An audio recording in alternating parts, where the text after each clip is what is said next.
Mais tu es vraiment mignonne. Tu peux rester avec moi si tu veux. Tous les autres hannetons qui habitaient l'arbre vinrent lui rendre visite.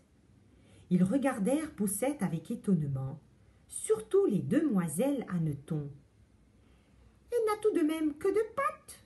C'est misérable. Elle n'a pas d'antenne. Elle est beaucoup trop maigre. Qu'elle est laide. Comme tous les autres disaient que Poussette était vilaine, le hanneton finit par le croire aussi. Il ne voulait plus d'elle, il fallait qu'elle s'en aille. C'est ainsi que Poussette se retrouva à nouveau toute seule, perchée sur une grande marguerite où l'avait déposée le hanneton. Tandis qu'elle cherchait le moyen de descendre, elle aperçut quelque chose dans l'herbe. Intriguée, elle s'accrocha à un pétale de la fleur, le pied dans le vide. Sous le poids de la petite fille, la marguerite se courba jusqu'au sol. Vite, Poussette en profita pour sauter à terre. Là, tout près d'elle, gisait une hirondelle qui semblait malade. Poussette était peinée. Elle aimait tant les oiseaux et leurs gazouillis. « Je vais me mettre tout près de toi, belle hirondelle. Ça va te réchauffer. » Poussette posa sa tête contre la poitrine de l'oiseau. Il y avait encore de l'espoir. Sous les plumes, elle entendait battre un cœur. « Merci, gentil enfant. J'étais engourdie par le froid, et ta chaleur me fait du bien. Il faut que je reprenne des forces et bientôt je pourrai de nouveau voler. » Poussette tendit de l'eau à l'hirondelle qui buva et raconta comment elle était blessée.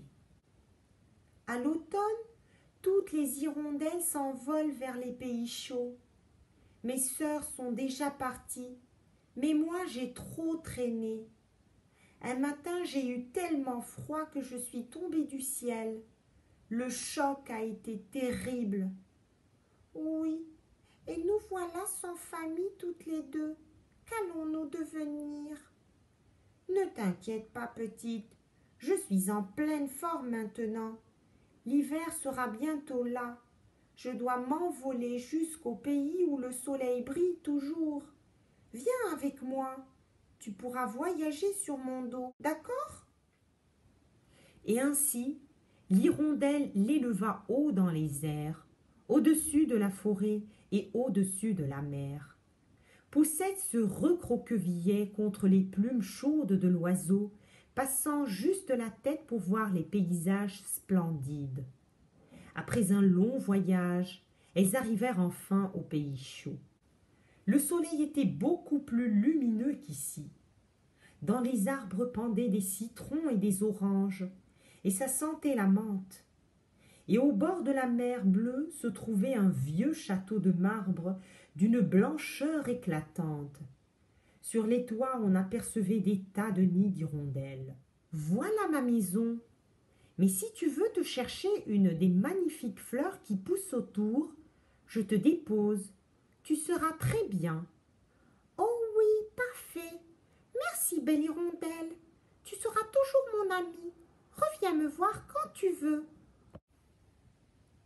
Il y avait par terre une quantité de fleurs sauvages. Poussette se retrouva sur l'une d'elles. Mais quelle surprise! Sur la fleur voisine, un petit homme était assis. Il avait sur la tête une jolie couronne d'or et aux épaules de splendides ailes transparentes. Et surtout, il était de la même taille que Poussette. « Bonjour, tu es nouvelle par ici? »« Je ne t'ai jamais vue, moi. »« Je suis le roi des fleurs. Regarde, tous mes amis vivent autour de moi dans les fleurs. Viens, je vais te présenter. Comment t'appelles-tu? » Poussette. Le petit roi était enchanté. C'était la plus belle fille qu'il n'eût jamais vue. Il prit sa couronne d'or et la plaça sur la tête de Poussette. « Veux-tu être ma femme, Poussette? Tu seras la reine de toutes les fleurs. » Poussette, surprise, accepta avec joie. Depuis ce jour, les deux amoureux vivent heureux. Et chaque année, l'hirondelle revient passer l'hiver à leur côté. Voilà les enfants, l'histoire est terminée. J'espère qu'elle vous plaira. Je vous enverrai par la suite une autre vidéo où j'expliquerai les mots difficiles et où je vous poserai quelques questions de compréhension. Je vous dis au revoir les enfants et à la prochaine vidéo. Je vous explique les enfants les mots difficiles dans l'histoire. Nous avons « Elle s'assit sur une pierre et resta là désespérée ». Désespérée veut dire qu'elle a perdu espoir, en croyant qu'elle n'a plus de solution. Après, nous avons « Elle sauta sur le guéridon qui servait de chambre à Poussette ». Le guéridon, c'est une petite table qui a un seul pied.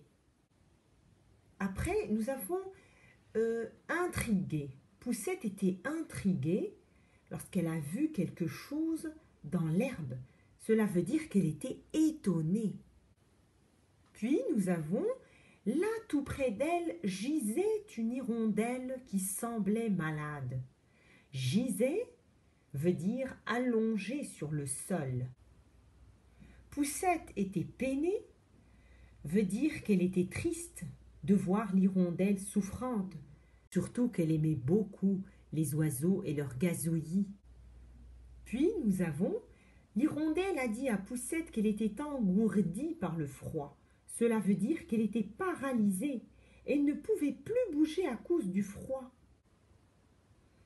Poussette se recroquevillait contre les plumes chaudes de l'oiseau, veut dire qu'elle se pliait sur elle-même.